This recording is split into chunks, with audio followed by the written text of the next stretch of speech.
మాతృదేవో భవ, పితృదేవో భవ, ఆచార్యదేవో భవ, అతిథి దేవో భవ. హరే కృష్ణ కృష్ణ కృష్ణ హరే హరే, హరే రామ రామ రామ హరే హరే. జగద్గురు శ్రీమద్ విరాట్ పోతులూరి వీర బ్రహ్మేంద్ర స్వామికి జై, మాతా గోవిందమాంబకి జై.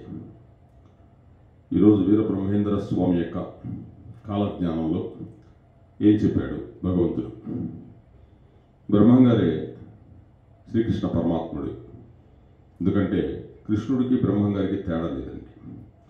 కృష్ణ పరమాత్ముడు గోపాలుడై ఉండి ఆ యొక్క గోవర్ధనగిరి చుట్టూ గోవులను సంరక్షించాడు. బ్రహ్మంగారు గరిమిరెడ్డి అచ్చమ్మగారి ఇంట్లో ఉంటే అచ్చమ్మగారు అడుగుతుంది, నాయన ఏం పని చేస్తామంటే, నాకు గోవుల్ని కాసే అంటే చాలా ఇష్టం అమ్మ అని చెప్తాడు. చిన్నపిల్లవాడు ఎలా అంటే, పూర్వం నేను ద్వారకా నగరంలో కృష్ణావతారం ఎత్తినప్పుడు ద్వాపరయుగంలో గోవుల్ని కాచి ధర్మ సంస్థాపన చేశానమ్మా అంటాడు. కృష్ణుడికి నీకు భేదమేంటి నాయన, కృష్ణుడు పరమాత్మ, నేనేనమ్మా అంటాడు. అర్థం కాదు. కనుక మీ ఇంట్లో చాలా గోసంపద ఉందని విన్నాను, ఆ యొక్క గోవుల సంరక్షణ చేస్తానమ్మా అంటాడు. సరేనైనా నీ మాట నాకేం అర్థం కావడం లేదులే, సరే అని చెప్పి రాగి సంగతి పొద్దుచ్చి పంపిస్తుంది. ఆ విధంగా కృష్ణుడికి బ్రహ్మంగారికి తేడా లేదండి. చాలా ఉన్నాయి కృష్ణుడికి బ్రహ్మంగారికి తేడా లేని, చాలా ఉన్నాయి, ఇద్దరు ఒకటే. అయితే బ్రహ్మంగారు మనకి దాదాపు 1600లో ఉన్నారు. 1600 నుంచి 1695 వరకు ఉన్నారు. సాక్షాత్ కందిమలైపల్లిలో స్వామివారు జీవ సమాధి ఉన్నారు. ఇప్పటికీ కూడా జరగబోయే విశేషాలన్నీ చెప్పాడు. ఆత్మబోధ చెప్పాడు, కాలజ్ఞానం చెప్పాడు, భవిష్యత్తు చెప్పాడు, అన్నీ చెప్పాడండి. మనం జాగరూకులై సంచారించాలి భూమి మీద, చాలా కష్టం. దానికే చెప్తున్నాడు బ్రహ్మంగారు కాలజ్ఞానంలో. నందామయ గురుడ నందామయ, వీర బ్రహ్మం మాట వేదామయ. నందామయ గురుడ నందామయ, వీర బ్రహ్మం మాట వేదామయం. శ్రీశైలములోనున్న మల్లికార్జునుడు సాక్షాత్కారముగా మనుజులతో 3 మాటలే మాటలాడేను. వీరభోగ వసంతరాయుడొచ్చి దుష్ట శిక్షణ శిష్ట రక్షణ చేస్తాడు అని ఎందుకు చెప్పాడంటే, ఆ శ్రీశైలంలో ఉన్న మల్లికార్జునుడే అంటే కృష్ణ పరమాత్ముడే. అన్నీ అంటే భగవంతుడు వచ్చినప్పుడు దుష్టుల్ని అంటే దుర్మార్గుల్ని సంహరించి సన్మార్గుల్ని కాపాడుతూ ఉంటాడు, సాధువుల్ని అని చెప్తూ ఉన్నాడు. అద్దంకి సీమలో బీద యాదవని ఇంట బుద్ధుడంతటోడు పుట్టేను. అద్దంకి సీమలో బీద యాదవుడంతట ఇంట్లో ఒక మంచి తెలివిగల బుద్ధుడంతటి వాడు పుడతాడని చెప్తున్నాడు. హంపీలో ఉన్న హనుమంతరాయుడు 6 తాడి చెట్ల మూల పెరిగిపోయేను. హంపీలోన విరూపాక్ష ఆలయం ఎదుట వీధులలో తిరిగేను. ఎందుకండి 6 తాడి చెట్లు ఎందుకు పెరగాలి? హంపీలో ఉన్నాడు హనుమంతరాయుడు. అంటే ధర్మం నశించిపోయినప్పుడు ఆయన పరిగెడితే ఏం చేస్తాడో తర్వాత మీరు అర్థం చేసుకోండి, అవి మనం చెప్పనవసరం లేదు. అంటే ధర్మం నశించిపోయినప్పుడు ఏం చేస్తాడు? దుష్ట సంహారం చేస్తూ ఉంటాడు. ఆ విధంగా చెప్తూ ఉన్నాడు. వినుకొండలో దుర్గమ్మ వీధి వచ్చి చేరి వీధులెమ్మట తిరిగేను. ఎందుకు తిరుగుద్దని దుర్గామాత? ధర్మం నశించిపోయినప్పుడు. ఈ విధంగా భగవంతుడు చెప్తూ ఉన్నాడండి. అంతేకాకుండా బ్రహ్మంగారు కొన్ని మనకి చాలా హింట్ ఇస్తున్నాడండి. తిరుపతి వెంకటేశ్వరుని గుడి భుజము అదిరేను. ఎందుకు అదురుద్దండి? ఏదో చిన్న భూకంపం ఏదో వస్తే అదురుద్దంటే ఆయన కుడి భుజమే అదిరిందండి. కృష్ణ పరమాత్ముడిది సామాన్య విషయం కాదు. ఆ విధంగా చెప్తున్నాడు. బనగాన పల్లెలోన కాలజ్ఞాన పాతరపై మొలిచిన చింత చెట్టుకు జాజి పూలు పూసేను. అప్పుడు వీరభోగ వసంతరాయుడుగా నేను వస్తాను. కల్కి అవతారం వస్తుంది. అంటే చామంతి పూలు జాజి పూలు అయి పూస్తాయని చెప్తున్నాడు బ్రహ్మంగారు కాలజ్ఞానం. అంతేకాకుండా బ్రహ్మంగారు కాలజ్ఞానంలో ఇంకేం చెప్తున్నాడో చూడండి చక్కగా మీరు. కంభం చెరువులో పొన్న పూసేను. అంటే ఒంగోలు జిల్లాలో ఉన్న కంభం చెరువు చాలా పెద్దదండి. అది కృష్ణదేవరాయలు గారి సతీమణి అయిన ఆ యొక్క మహాతలితో ఇచ్చింది. దాంట్లో బంగారం పుడుతుందంట, చాలా బంగారం వస్తుందంట. అవన్నీ కందిమల్లాయపల్లి చేరుస్తారని చెప్తున్నాడు. కంది మల్లయ్య పల్లె 12 ఆమడ పట్నంబు అయ్యేను. కంది మల్లయ్య పల్లె 12 ఆమడ పట్నం అంటే దాదాపు ఎంత పెద్ద సిటీ చూడు, 150 కిలోమీటర్ల దూరం పెరిగిపోతుందట, అటువంటిది అవుతుందట. అద్దంకి నాంచారమ్మ మనుజులతో 3 మాటలే మాటలాడేను. కంచి కామాక్షమ్మ కన్నీరు కార్చేను.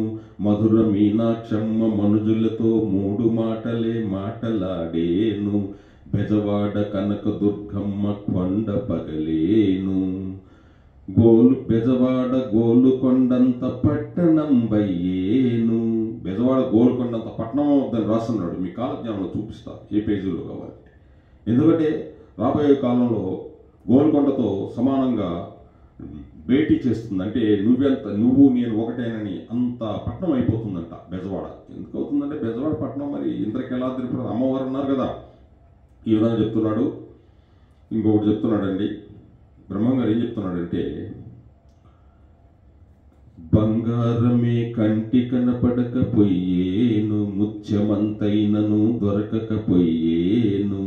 బంగారం ముత్యమంతా కూడా మీకు దొరకపోతుంది రాబోయే రోజుల్లో. ఇప్పుడు చూడండి బంగారం ఎంత రేటు పెరిగిపోతుందో, కనుక బాగా గుర్తుపెట్టుకోండి. ఎందుకు చెప్తున్నాడంటే బ్రహ్మంగారు ఎన్ని చాలా ఇదన్నీ దాచిపెట్టేస్తారని చెప్తున్నాడు బ్రహ్మంగారు కాలజ్ఞానంలో.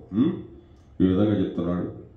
ఇంకోటి చెప్తున్నాడండి, ఇచ్చిన సొమ్మును దిగమృంగి ఎగనాడి భాషలకు తయారవుదురు. మీరు వడ్డీల రూపంలో ఇచ్చిన సొమ్ములు అవన్నీ తీసేసుకొని మీతో భలే మంచిగా మాట్లాడతారు. తీసుకున్న తర్వాత మీతో మీ డబ్బులు ఎగేసి భాషలుగా తయారవుతారు, అంటే కొట్లాటకి తయారవుతారు. కనుక మీరు ఎవరు కూడా ఈ కలియుగంలో ఎవ్వరికి ₹1 కూడా మీరు ఇవ్వనవసరం లేదని చెప్తున్నాడు బ్రహ్మంగారు. వడ్డీల రూపంలో ఏమి ఇవ్వద్దు అని బ్రహ్మంగారు ఆనాడే కాలజ్ఞానంలో రాశాడండి. ఇవన్నీ కూడా బ్రహ్మంగారి కాలజ్ఞానంలో చక్కగా రాస్తున్నాడు. యాగంటి బసవేశ్వరుడు కాలు దువ్వి రంకె వేసేను, ఆ రంకె విన్న ప్రజలు ఆకురాలినట్లు. ఆ తర్వాత మీరు చూసుకోండి. అంటే ధర్మం నశించిపోయినప్పుడు ఏం జరుగుతుందో మనం అన్నీ చెప్పడం అవసరం లేదు. కనుక సర్వే జనా సుఖినో భవంతు. ఇంకోటి చెప్తున్నాడు బ్రహ్మంగారు, ప్రళయములు వచ్చిన మీద కూడా రామ రామ అనని వారలు.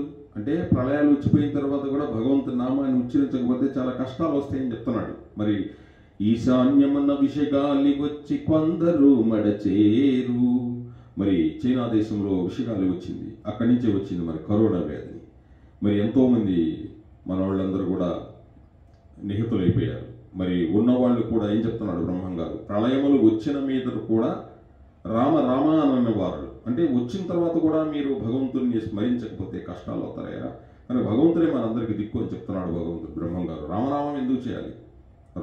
రామనామంలో రాకు దీర్ఘం ఇస్తే నారాయణలో రా ఉంది, నమశివాయలో మా ఉంది, కాబట్టి రామనామం చాలా గొప్పదని చెప్తూ ఉన్నాడు బ్రహ్మంగారు. కాలజ్ఞానంలో ఇవన్నీ ఖచ్చితంగా రాసి ఉన్నాడు, మీకు చదివితే కనిపిస్తాయి. ఉల్లిగడ్డకు ఒక గురుతు వచ్చేను.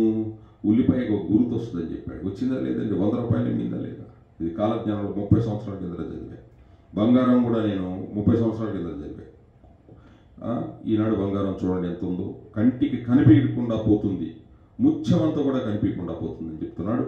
కనుక మీరు జాగరూక సంచురులై భగవంతుణ్ణి ఆరాధిస్తూ ఉండమని చెప్తున్నాడు. భగవంతుడు నామాన్ని ఉచ్చరించమంటున్నాడు. కలియుగ ధర్మం హరినామ స్మరణ.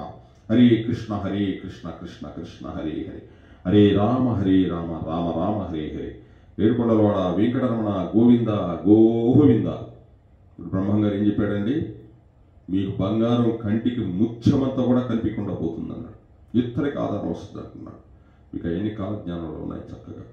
కనుక మీరు జాగరూకులై ఎవరికి కూడా ధనాన్ని కూడా ఇవ్వద్దని చెప్తున్నాడు. ఇచ్చిన ధనాన్ని మీకు ఎగనాడి బాసలుగా తయారవుతారని చెప్తున్నాడు. కనుక మీరు జాగరూకులై సంచరించమని చెప్తున్నాడు. ప్రళయాలు వచ్చిన మీద కూడా భగవంతుడి నామాన్ని ఉచ్చరించకపోతే మన కష్టాలు పాలవుతామని చెప్తున్నాడు. కనుక భగవంతుడి నామాన్ని మనం ఖచ్చితంగా ఉచ్చరించాలి. ఆ రామనామాన్ని ఖచ్చితంగా ఉచ్చరించాలి. హరే కృష్ణ హరే రామ. అటువంటిదన్నీ భగవంతుడు చెప్పాడు. అమ్మవారు ఏమేం చేస్తుందో దుర్గామాత అన్నీ చెప్పిపోయింది.